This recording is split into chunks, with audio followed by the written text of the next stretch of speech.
ரத்தம் கொடுங்கள், நான் சுதந்திரம் தருகிறேன் என்ற பேச்சு ஒவ்வொரு இந்திய இளைஞர்களிடமும் சுதந்திர உணர்வை தட்டி எழுப்பியது. இந்த வீர வசனத்தின் சொந்தக்காரர் வேறு யாரும் இல்லை, அவர்தான் நேதாஜி சுபாஷ் சந்திரபோஸ். வங்கத்தில் புகழ்பெற்ற வழக்கறிஞராக திகழ்ந்த ஜானகிநாத் போஸ் பிரபாவதி தேவி தம்பதியின் 9வது குழந்தையாக பிறந்த சுபாஷ் சந்திரபோஸ் முன்னாள் பிரதமர் ஜவஹர்லால் நேருவை விட 8 வயது இளையவர். இவர் சிறு வயதிலிருந்தே விவேகானந்தர் போன்றோரின் ஆன்மீக கொள்கைகளை ஆர்வமுடன் படித்தும் வந்தார். லண்டனுக்கு சென்று ICS படிப்பை பயின்று முதல் வகுப்பில் தேறினார் சுபாஷ் சந்திரபோஸ். ICS என்றால் இந்தியாவின் IAS எனப்படும் படிப்பை போன்றது. ஆனால் வெள்ளையர் ஆட்சியில் கலெக்டராக வேலை பார்க்க பிடிக்காமல் ICS பட்டத்தை வாங்காமலேயே இந்தியா திரும்பினார் நேதாஜி. தாயகம் வந்த சுபாஷ் சந்திரபோஸ் காங்கிரசின் கொள்கைகளில் பிடிப்பு ஏற்பட்டு CR தாஸ் மூலம் அக்கட்சியில் இணைந்தார். அதன் பின்னர் சுபாஷ் சந்திரபோஸும் ஜவஹர்லால் நேருவும் நெருங்கிய நண்பர்களாக ஆனார்கள். பின்னர் சுதந்திர போராட்டத்தில் ஈடுபட்ட சுபாஷ் சந்திரபோஸ் ஆங்கிலேயர்களால் கைது செய்யப்பட்டார். பின்னர் சிறையிலிருந்து விடுவிக்கப்பட்ட அவர் கடந்த 1938ஆம் ஆண்டில் ஹரிபுராவில் நடைபெற்ற காங்கிரஸ் மாநாட்டில் அக்கட்சியின் தலைவராக தேர்ந்தெடுக்கப்பட்டார். அப்போது பேசிய சுபாஷ் சந்திரபோஸ், சட்டமன்றங்களை கைப்பற்றினால் மட்டும் போதாது, ஆங்கிலேயர்களை வெளியேற்ற தீவிரமாக போராட வேண்டும் என்று வீர உரை நிகழ்த்தினார். வெள்ளையர்களுக்கு எதிராக தீவிரமாக போராடி கொண்டிருந்த சுபாஷ் சந்திரபோஸின் புகழ் நாடெங்கும் பரவ தொடங்கியது. அவரை இந்திய மக்கள் நேதாஜி என்று அன்புடன் அழைத்தனர். நேதாஜி என்றால் தலைவர் என்று பொருள். இந்தியாவின் விடுதலைக்காக Czechoslovakia, Poland, Hungary, Italy, Germany, Austria போன்ற நாடுகளுக்கு பயணம் செய்த நேதாஜிக்கு ஆஸ்திரியாவைச் சேர்ந்த எமிலி என்பவரின் அறிமுகம் கிடைத்தது. இவர்களின் சந்திப்பு பிறகு காதலாக மலர்ந்தது. 1937ஆம் ஆண்டு டிசம்பர் 27ஆம் தேதி இருவரும் திருமணம் செய்து கொண்டனர். இவர்களுக்கு 1942ஆம் ஆண்டு அனிதா போஸ் என்ற மகளும் பிறந்தார். 1928ஆம் ஆண்டு காந்தியின் தலைமையில் தொடங்கிய காங்கிரஸ் மாநாட்டில் சுயாட்சிக்கு எதிர்ப்பு காட்டிய காந்திஜியின் முடிவை தவறு என நேதாஜி எதிர்த்து கூறினார். இதனால் காந்திக்கும் நேதாஜிக்கும் இடையே கருத்து வேறுபாடு ஏற்பட்டது. மிதவாதத்துக்கு எதிரான நேதாஜியின் நடவடிக்கைகள் காங்கிரஸ் தலைவர்கள் சிலருக்கு பிடிக்கவில்லை, குறிப்பாக காந்திக்கு பிடிக்கவில்லை. இந்த நிலையில் 1939ஆம் ஆண்டு மீண்டும் காங்கிரஸ் தலைவர் பதவிக்கான தேர்தல் நடைபெற்றது. தலைவர் பதவிக்கு மீண்டும் போட்டியிடப் போவதாக சுபாஷ் சந்திரபோஸ் அறிவித்தார். அவரை எதிர்த்து பட்டாபி சீதாராமையாவை நிறுத்தினார் காந்தி. கடும் போட்டிக்கிடையே நேதாஜி சுபாஷ் சந்திரபோஸ் வெற்றி பெற்றார்.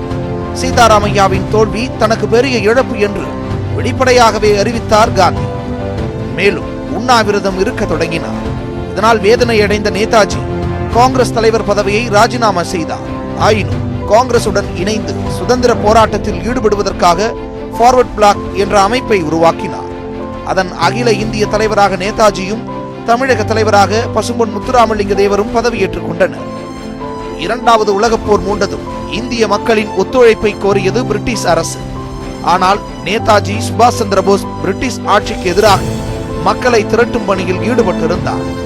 இதன் காரணமாக 1940ஆம் ஆண்டு ஜூலை மாதம் நேதாஜியை சிறையில் அடைத்தது பிரிட்டிஷ் அரசு. உலகப் போரின் ஆரம்பத்தில் பிரிட்டிஷ் படைகளுக்கு தோல்வியை ஏற்பட்டது. இந்த சந்தர்ப்பத்தை பயன்படுத்திக் கொண்டு பிரிட்டன் எதிரி நாடுகளின் ஒத்துழைப்புடன் இந்தியாவை விடுவிக்க வேண்டும் என்று நேதாஜி எண்ணினார். அதற்கு சிறையிலிருந்து வெளியே வர வேண்டும் என கருதிய சுபாஷ் நவம்பரில் உண்ணாவிரதம் இருக்க தொடங்கினார். நேதாஜியின் உயிருக்கு ஆபத்து ஏற்பட்டால் பெரிய பிரளயமே ஏற்படும் என்பதை பிரிட்டிஷ் அரசு அறிந்திருந்தது. எனவே உண்ணாவிரதத்தை கைவிட நேதாஜியிடம் சிறை அதிகாரிகள் கோரிக்கை விடுத்தனர். கோரிக்கையை மறுத்த நேதாஜி உண்ணாவிரதத்தை தீவிரப்படுத்தினார். இதனால் அவரது உடல்நிலை மோசமடைந்தது. பின்னர் வேறு வழியின்றி நேதாஜியை விடுதலை செய்தது பிரிட்டிஷ் அரசு. எப்படியும் இந்தியாவை விட்டு வெளியேற வேண்டும் என நேதாஜி தீர்மானித்தார். வெளிநாடு செல்ல உதவுவதாக அவரது நண்பர்கள் சிலர் வாக்களித்தனர். 1941ஆம் ஆண்டு ஜனவரி 15ஆம் தேதி மாறு வேடத்தில் தப்பிச் சென்றார் சுபாஷ் சந்திரபோஸ். பின்னர் ஒரு காரில் கல்கத்தாவிலிருந்து 40 மைல் தூரத்தில் உள்ள ரயில் நிலையத்திற்கு சென்றார். சாயாதீன் என்ற பெயரில் ரயிலில் 2ஆம் வகுப்பில் பயணம் செய்தார். அதே மாதம் 17ஆம் தேதி தற்போது பாகிஸ்தானில் உள்ள பெஷாவர் நகருக்கு சென்றடைந்தார் நேதாஜி. அங்கே அவருக்காக காத்திருந்த நண்பர்கள் சிலர் காரில் அழைத்து சென்றார்கள்.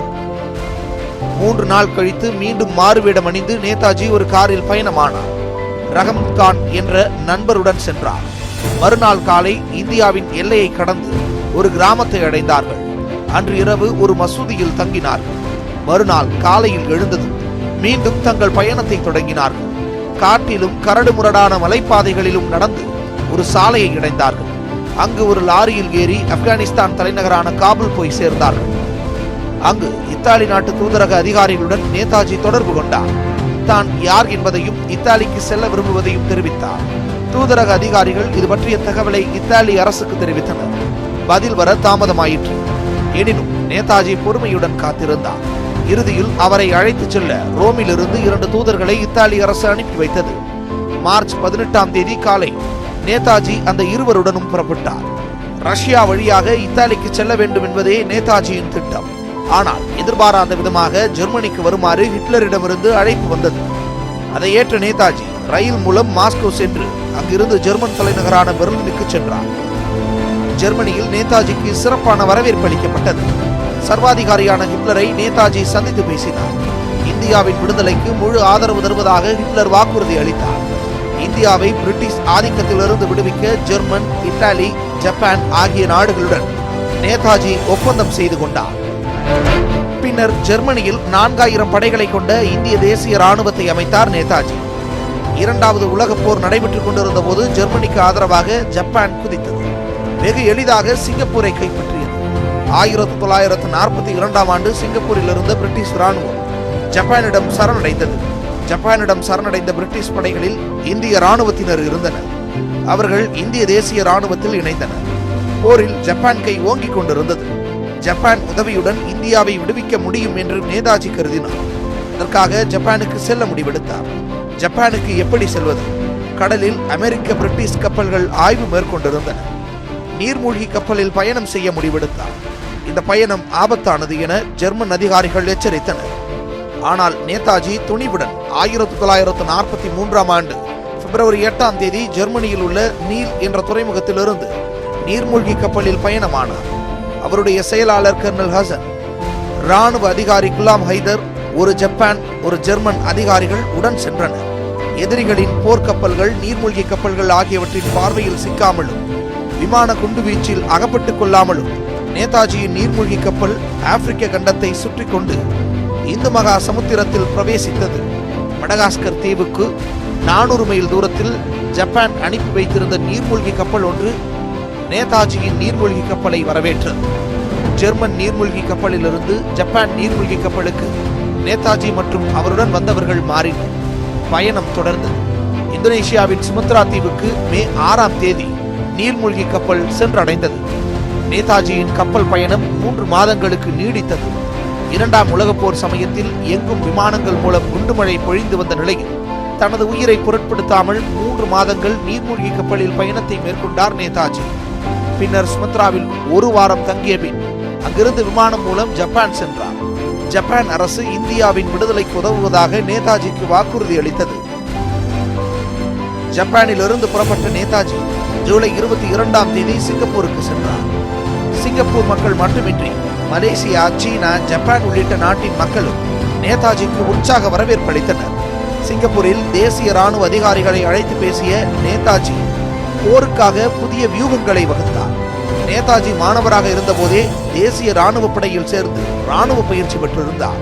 எனவே ராணுவத்தின் செயல்பாடுகளை நன்கு அறிந்தார் சுபாஷ். அவருடைய போர்த்திறன் ராணுவ அதிகாரிகளையே திகைக்க வைத்தது. அதன்பின் நேதாஜியின் பெயர் உலகமெங்கும் பரவியது. 1943ஆம் ஆண்டு அக்டோபர் மாதம் சுதந்திர இந்திய அரசாங்கத்தை சிங்கப்பூரில் அமைத்தார் நேதாஜி. பிரதமர் பதவியையும் ராணுவ தளபதி பொறுப்பையும் அவரே ஏற்றார். பெண்கள் படையின் தளபதியாக தமிழரான மேஜர் லட்சுமி சாமிநாதன் நியமிக்கப்பட்டார். சுதந்திர அரசாங்கம் அமைக்கப்பட்ட 2 நாட்களில் பிரிட்டனுக்கும் அமெரிக்காவுக்கும் எதிரான போர் பிரகடனத்தை நேதாஜி வெளியிட்டார். அரசாங்கத்தையும் ராணுவத்தையும் குறுகிய காலத்தில் பலப்படுத்தினார் நேதாஜி. தேசிய அரசாங்கம் பல பள்ளிக்கூடங்களை திறந்து புதிய நாணயங்களை வெளியிட்டது. சுதந்திர அரசாங்கத்தின் தலைமையகம் சிங்கப்பூரில் இருந்தது. பிறகு ரங்கூனுக்கு மாறியது. இந்த அரசாங்கத்தின் கிளை அலுவலகங்கள் தென்கிழக்கு ஆசிய நாடுகளில் அமைக்கப்பட்டன. நேதாஜியின் சுதந்திர அரசுக்கு Japan, Philippines, German, Italy, Ireland முதலிய நாடுகள் அங்கீகாரம் அளித்தன. சுதந்திர அரசுக்கென தனியாக வங்கி தொடங்க வேண்டுமென கருதிய நேதாஜி அதற்கான பணிகளில் ஈடுபட்டார். இதற்கு எவ்வளவு பணம் வேண்டுமென முஸ்லிம் சகோதரர் ஒருவர் கேட்டார். அதற்கு நேதாஜி 50 லட்சம் ரூபாய் ஆகும் என கூறியவுடன், முதலில் 30 லட்சம் தருகிறேன், பிறகு மீத தொகையான 20 லட்சத்தை தருவதாக அந்த இஸ்லாமிய சகோதரர் கூறினார். 2 வாரங்களில் ஆசாத் பேங்க் என்ற வங்கி தொடங்கப்பட்டது. இந்திய தேசிய இராணுவத்திற்கும் சுதந்திர அரசுக்கும் ஏராளமான பணம் தேவைப்பட்டது. இதற்கு மக்கள் ஏராளமான நன்கொடைகள் அளித்தனர். நேதாஜிக்கு அளிக்கப்பட்ட மாலைகள் லட்சக்கணக்கான ரூபாய்க்கு ஏலம் போகின. பர்மாவில் மட்டும் சுமார் 8 கோடி ரூபாய் வரை வசூலானது. நன்கொடைகள் மூலம் ஆயுதங்கள் மற்றும் வெடிபொருட்களை நேதாஜி வாங்கினார். அப்போது இந்திய தேசிய இராணுவத்தில் 50,000 வீரர்கள் இருந்தனர். 1500 இராணுவ அதிகாரிகள் அவர்களை வழி நடத்தினர். மேஜர் லட்சுமி சாமிநாதன் தலைமையிலான பெண்கள் படையில் 1200 பேர் இருந்தனர். இப்பிரிவில் தற்கொலை படை ஒன்றும் இயங்கியது. இவர்கள் முதுகில் வெடிகுண்டுகளை கட்டிக்கொண்டு எதிரி படைகளின் டாங்கிகள் அணிவகுத்து வரும்போது பாய்ந்து சென்று குறுக்கே படுத்துக் கொள்வார்கள். டாங்கிகள் அவர்கள் மீது ஏறும்போது குண்டுகள் வெடித்து டாங்கிகள் சின்னாபின்னமாகி சிதறும். டெல்லி சலோ என்று நேதாஜி கட்டளையிட்டதும் இந்திய தேசிய இராணுவத்தினர் இந்தியாவுக்குள் நுழைந்தனர். பல இடங்களில் பிரிட்டிஷ் படைகள் தேசிய இராணுவத்திடம் தோற்று பின்வாங்கியது. ஜான்சி ராணி படை பல மைல்கள் முன்னேறியது. அவர்களிடம் ஆங்கிலேய இராணுவம் சரணடைந்தது. விரைவில் இந்தியாவை விட்டு பிரிட்டிஷ் படைகள் விரட்டியடிக்கப்படும் என்றும் டெல்லியில் சுதந்திர கொடியை நேதாஜி பறக்க விடுவார் என்றும் எல்லோரும் நினைத்தனர். ஆனால் போரில் திடீரென திருப்பம் ஏற்பட்டது. போரில் பிரிட்டனுக்கு ஆதரவாக அமெரிக்கா குதித்ததும் போரின் போக்கே தலைகீழாக மாறியது. பர்மாவில் இருந்த ஜப்பான் படைகள் பின்வாங்கின. அமெரிக்க தளபதி மக்கார்தா பெரும் படையுடன் ஜப்பானை நெருங்கிக் கொண்டிருந்தார்.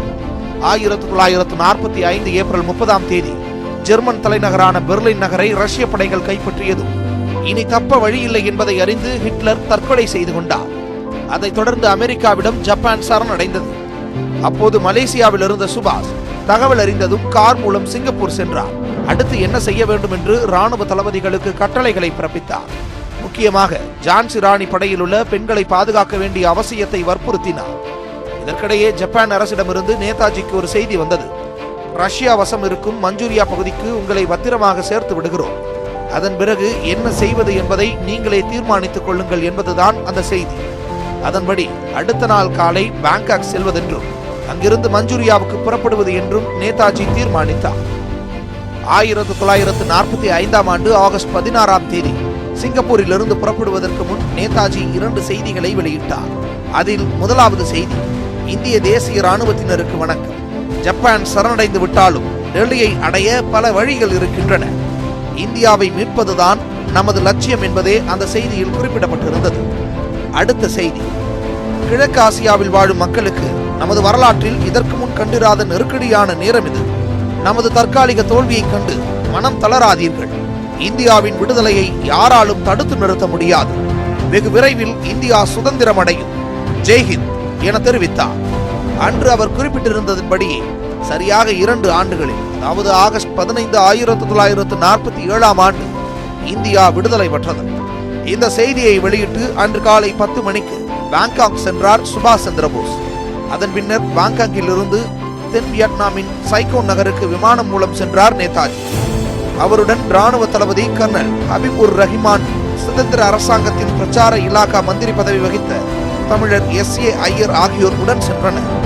விமானம் சைகோன் விமான தளத்தில் இறங்கியது. அங்கு ஜப்பானிய போர் விமானம் ஒன்று புறப்பட தயாராக இருந்தது. அதில் ஒருவருக்கு மட்டுமே இடம் இருக்கிறது என்றும் நேதாஜி மட்டும் வரலாம் என்றும் விமானத்தில் இருந்த ஜப்பானிய அதிகாரிகள் தெரிவித்தனர். சைகோன் நகரை எந்த நிமிடமும் பிரிட்டிஷ் அமெரிக்க படைகள் தாக்கலாம் என்ற நிலை இருந்தது. அந்த படைகளிடம் சிக்கினால் தன்னை கைது செய்வது நிச்சயம் என உணர்ந்தார் நேதாஜி. பின்னர் விமானத்தில் ஏறி அமர்ந்தார். இந்த நிலையில் கடைசி நேரத்தில் இன்னொருவர் வரலாம் என ஜப்பானிய அதிகாரிகள் கூறினார்கள். இதனை அடுத்து ஹபீப் உர் ரஹ்மான் நேதாஜியின் அருகில் அமர்ந்தார். விமான நிலையத்தில் கூடியிருந்தவர்களை பார்த்து நேதாஜி ஜெய்ஹிந்த் என்று கூறினார். விமானம் புறப்பட்டது. ஆனால் விமானம் எந்த இடத்திற்கு போகிறது என்று யாருக்கும் தெரிந்திருக்கவில்லை. அதுவே நேதாஜியின் கடைசி பயணமாக இருக்கும் என்றும் யாரும் நினைக்கவில்லை. பின்னர் ஆகஸ்ட் 19 நேதாஜி இறந்து விட்டதாக ஜப்பான் ரேடியோ அறிவித்தது. அதில் சுதந்திர இந்தியாவின் தற்காலிக அரசாங்க தலைவர் நேதாஜி 1945 ஆகஸ்ட் 16ஆம் தேதி ஜப்பானிய அரசுடன் பேச்சு நடத்த விமானத்தில் புறப்பட்டார். 18ஆம் தேதி பிற்பகல் 2 மணிக்கு பார்மோசா தீவில் உள்ள மைஹோக்கு விமான நிலையத்தில் அவர் சென்ற விமானம் விபத்துக்குள்ளாகியது. அதில் அவர் மரணமடைந்தார். அவருடன் விமானத்தில் பயணம் செய்த ஜெனரல் சுனமாசா என்ற ஜப்பானிய அதிகாரியும் உயிரிழந்ததாகவும் நேதாஜியின் உதவி தளபதி ஹபிபுர் ரஹிமான் உட்பட 4 பேர் காயமடைந்ததாகவும் ஜப்பான் அரசு அறிவித்தது. இந்த செய்தி இந்திய மக்களை நிலைகுலைய செய்தது. எனினும் இந்த செய்தியை இந்திய தலைவர்கள் நம்பவில்லை. நேதாஜி இறந்து விட்டார் என்றால் அவர் உடலை ஏன் இந்திய மக்களிடம் ஒப்படைக்கவில்லை என அவர்கள் கேள்வி எழுப்பினர். இவ்வாறு அவரின் மரணத்தில் பல்வேறு சந்தேகங்கள் எழுந்த நிலையில் முத்துராமலிங்கம் உள்ளிட்ட பல்வேறு தலைவர்கள் நேதாஜி உயிருடன் இருக்கிறார் என்றே கூறி வந்தனர். 1949ஆம் ஆண்டு ராமநாதபுரம் மாவட்டம் கமுதியில் நடைபெற்ற கூட்டம் ஒன்றில் பேசிய முத்துராமலிங்கம் சுபாஷ் சந்திர போஸ் விமான விபத்தில் இறக்கவில்லை என அங்கிருந்த மக்களிடம் உறுதிபட கூறினார். மேலும் நேதாஜி என்னிடம் நேரடி தொடர்பில் இருப்பதாகவும் தக்க தருணத்தில் அவர் நம்மிடம் வருவார் என உணர்ச்சிகரமாக பேசினார். இந்தியா முழுவதும் உள்ள நேதாஜியின் தொண்டர்களும் அவரின் குடும்பத்தினரும் நேதாஜியின் மரணம் பற்றிய உண்மை தகவலை வெளியிட வேண்டும் என்றும் இது தொடர்பாக விசாரணை நடத்த வேண்டும் என்றும் கோரிக்கை விடுத்து வந்தனர். இதனையடுத்து 1956ஆம் ஆண்டு ஜவஹர்லால் நேரு தலைமையிலான மத்திய அரசு நேதாஜி சுபாஷ் சந்திர போஸ் மரணம் பற்றிய உண்மைகளை கண்டறிய 3 பேர் கொண்ட விசாரணை ஆணையத்தை அமைத்தது. அந்த விசாரணை கமிட்டி டோக்கியோ, சைகோன், பாங்காங் உள்ளிட்ட இடங்களுக்கு சென்று ஆய்வு செய்து அறிக்கையை மத்திய அரசிடம் சமர்ப்பித்தது. இதில் விசாரணை ஆணையத்தில் உள்ள 3 பேரில் 2 நேதாஜி விமான விபத்தில் இறந்தது உண்மை என அறிவித்தனர். ஆனால் குழுவில் இடம்பெற்றிருந்த மற்றொருவரான சுரேஷ் சந்திர போஸ் நேதாஜி இறக்கவில்லை என்று அவர்களுக்கு மாற்றாக தனி அறிக்கை கொடுத்தார். விசாரணை ஆணையத்தில் இடம்பெற்ற 3 பேரின் மாறுபட்ட அறிக்கையால் மீண்டும் நேதாஜி மரணத்தில் சிக்கல் நீடித்தது. பின்னர் 1967இல் பிரதமர் இந்திரா காந்தி ஆட்சியின் போது நேதாஜி மரணம் தொடர்பாக சந்தேகங்களை தீர்க்கும் வகையில் மீண்டும் விசாரணை ஆணையம் அமைக்க கோரி 350 எம்பிக்கள் கையெழுத்திட்டு குடியரசுத் தலைவரிடம் மனு கொடுத்தனர். இதனை ஏற்றுக்கொண்ட குடியரசுத் தலைவர் பஞ்சாப் உயர்நீதிமன்ற தலைமை நீதிபதி ஜி.டி. கோசலாவை கொண்ட ஒரு நபர் விசாரணை ஆணையத்தை அமைத்தார். நீதிபதி ஜி.டி. கோசலா விசாரணை அறிக்கையிலும் நேதாஜி விமான விபத்தில் இருந்தது உண்மைதான் என குறிப்பிட்டிருந்தது. ஆயினும் நீதிபதி ஜி.டி. கோசலா விசாரணை அறிக்கையை நேதாஜியின் தொண்டர்கள் குடும்பத்தினர் ஏற்கவில்லை. இன்னும் நேதாஜி உயிருடன் தான் இருக்கிறார் எனவும் கூறி வந்தனர். இந்நிலையில் 1992ஆம் ஆண்டு அப்போதைய பிரதமர் நரசிம்மராவ் தலைமையிலான மத்திய அரசு நேதாஜி சுபாஷ் சந்திர போஸுக்கு பாரத ரத்னா விருது வழங்க முடிவு செய்தது. ஆனால் நேதாஜி மரணத்தில் உள்ள உண்மைத்தன்மையை மத்திய அரசு வெளிக்கொண்டு வரவில்லை என கூறி அவரது குடும்பத்தினர் விருதை வாங்க மறுத்துவிட்டனர். பாஜக மூத்த தலைவர் சுப்பிரமணியன் சுவாமி கடந்த 2015ஆம் ஆண்டு ஜனவரி மாதம் அளித்த பேட்டி ஒன்றில் நம்மிடம் இருக்கும் நேதாஜி தொடர்பான ரகசிய ஆவணங்களின் அடிப்படையில் நேதாஜி விமான விபத்தில் இறந்தார் என்ற செய்தி பொய்யானது என்றும் இச்செய்தி அப்போதைய பிரதமர் ஜவஹர்லால் நேருவுக்கு தெரியும் என்றும் குறிப்பிட்டிருந்தார். ரஷ்யாவின் கட்டுப்பாட்டில் இருந்த சீனாவின் மஞ்சூரியா பகுதிக்கு நேதாஜி தப்பிச் சென்ற போது அந்நாட்டு போலீசாரால் கைது செய்யப்பட்டார் எனவும் குறிப்பிட்டார். பின்பு 1953ஆம் ஆண்டு வாக்கில் நேதாஜி தூக்கிலிடப்பட்டு இறந்தார் எனவும் பரபரப்பு குற்றம் சாட்டினார். சுப்பிரமணியன் சுவாமியின் இந்த கருத்துக்கு எதிராக சென்னை உயர்நீதிமன்ற மதுரை கிளையில் வழக்கு தொடரப்பட்டது குறிப்பிடத்தக்கது. எனினும் நேதாஜி சுபாஷ் சந்திர போஸ் மரணம் குறித்து பல்வேறு கருத்துகள் எழுந்த நிலையில் அவர் தொடர்பான ரகசிய ஆவணங்களை வெளியிட வேண்டும் என நேதாஜியின் குடும்பத்தினரும் பல்வேறு அரசியல் கட்சியினரும் தொடர்ந்து வலியுறுத்தி வந்தனர். இதனால் பிரதமர் மோடி தலைமையிலான மத்திய அரசு 2017ஆம் ஆண்டு ஜனவரி 23ஆம் தேதி நேதாஜியின் 119வது பிறந்த நாள் அன்று நேதாஜி தொடர்பான 100 ஆவணங்களையும், மார்ச் மாதம் 50 ஆவணங்களையும், பின்னர் அதே மாதம் 25 ஆவணங்களையும் என மொத்தம் நேதாஜி சம்பந்தப்பட்ட 175 ஆவணங்களை மத்திய அரசு வெளியிட்டது. இந்த ஆவணங்கள் 1956ஆம் ஆண்டு முதல் 2009ஆம் ஆண்டு வரையிலானவை. இவை அனைத்தும் தேசிய ஆவண காப்பகத்தில் வைக்கப்பட்டுள்ளன. தேசிய ஆவண காப்பகத்தின் இணையத்திலும் இந்த ஆவணங்களை பார்க்க முடியும். இந்த ஆவணங்களில் நேதாஜி விமான விபத்தில் இறக்கவில்லை என குறிப்பிடப்பட்டுள்ளது. எனினும் இந்த அறிவிப்புக்கு காங்கிரஸ் தலைவர்கள் கடும் கண்டனம் தெரிவித்ததுடன் இச்செய்திக்கு மறுப்பு தெரிவித்தனர். நேதாஜியின் மரணம் வேண்டுமானால் சர்ச்சைக்குள்ளானதாக இருக்கலாம், ஆனால் இந்திய சுதந்திரத்திற்கான அவரது முழக்கங்களும் போராட்டங்களும் என்றும் அழியா புகழ் பெற்றவை. சுதந்திர இந்தியாவிற்காக தன்னையே அர்ப்பணித்துக் கொண்ட நேதாஜி அவர்கள் ஒவ்வொரு இந்தியனின் நெஞ்சிலும் இன்றளவும் நீங்கா இடம் பெற்றிருக்கிறார் என்பதே நிதர்சனமான உண்மை.